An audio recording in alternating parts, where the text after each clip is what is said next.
Are you ready to make the best and easiest homemade peanut brittle ever? This easy and delicious recipe is very good for the holidays, for treats, or just a sweet snack. You will definitely love it. Today we are making this very easy peanut brittle, a candy that is crunchy, sweet, and packed with roasted peanuts. Don't forget to like, subscribe, and hit the notification bell. So we'll be needing just these 4 ingredients I have listed on the screen here for this recipe. Okay, if you go to the description box, you will see the measurements there. So we're going to start by crushing the peanuts. Though not everybody likes to crush their peanuts, or rather there are different recipes for this peanut brittle. You can choose to crush your peanuts, or you can choose to leave the peanuts whole, or some people even blend it roughly, to give it a rough blend. But I just want to roughly crush it. I already made a video maybe last year of another recipe which I made with the whole nuts, but today I am going to crush my peanuts. Okay, so you just look for a ziploc or just any convenient bag you can put it in, and I'm using a rolling pin. You can use whatever you want to use to crush it. Like I said, you can choose to crush it or you can choose to use it whole. I choose to crush today's peanuts, and they will still come out tasty, crunchy, and delicious. Trust me.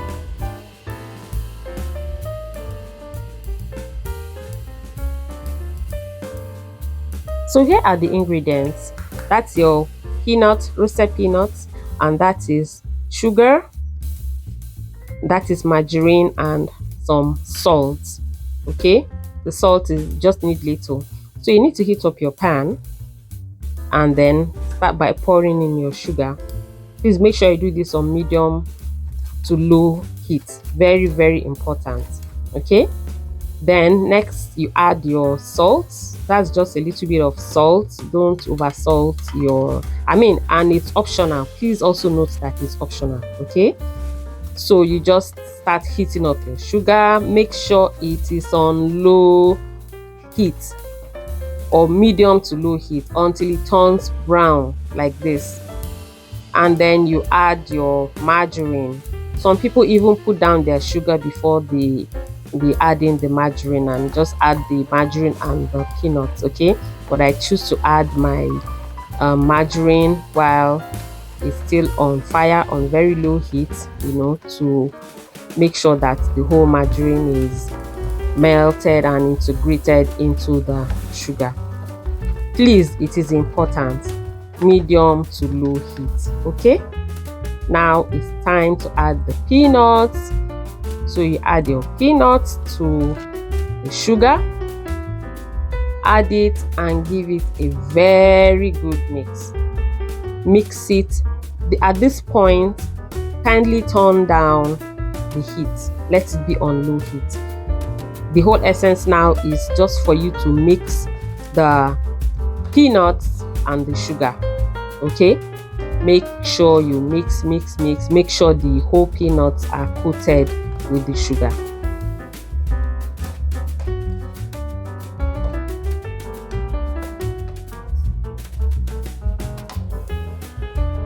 So I'm just putting some oil spray on parchment paper. I should have done this even before I started the whole process. Yeah, so I have put down the peanuts from the fire, and here I am pouring the peanut and sugar mixture onto the parchment paper. Now this is where we're going to work on the peanuts now. So just watch and see what I do here.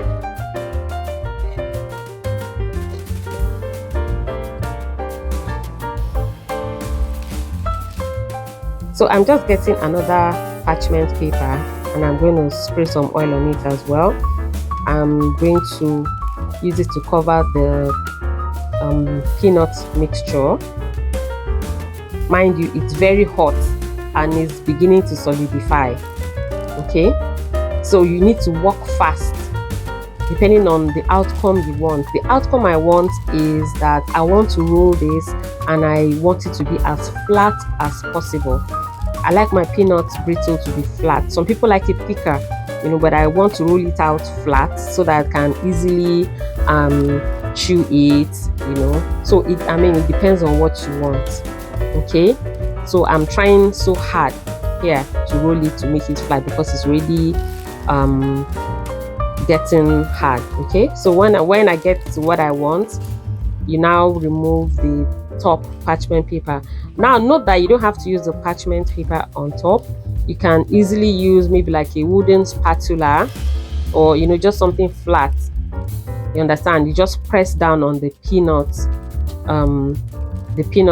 mixture. You can check. I'm going to link the other video I made on this up. You can be in the description too, so just check it out and see how I did the other one. Yeah, so you just get the paper out. Wow, so that is it. I've gotten the parchment paper out. Wow, why is this looking like a map of some place that I don't know?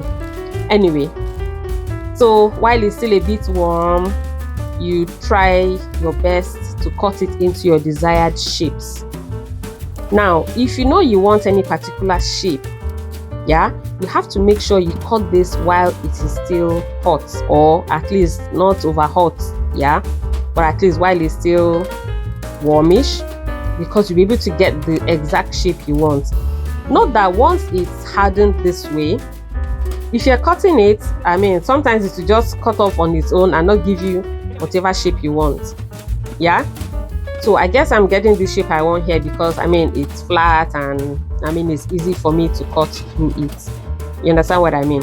You can decide to want squares, rectangles or whatever. Okay, so this is the finished product and I'm so happy with this. I can tell you that this did not last 2 minutes because I didn't make much. You understand? Once you start eating it, you'll be glued to it. Once you finish one, you head on to the next one.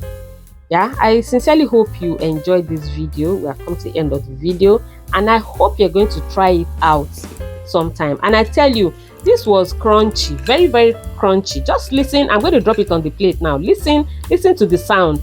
You know that this is very crunchy. Okay, so I sincerely hope you try it out very soon and you can leave a comment for me. Let me know how it came out. I'm sure you did a perfect job because this is an easy recipe. Thank you for watching.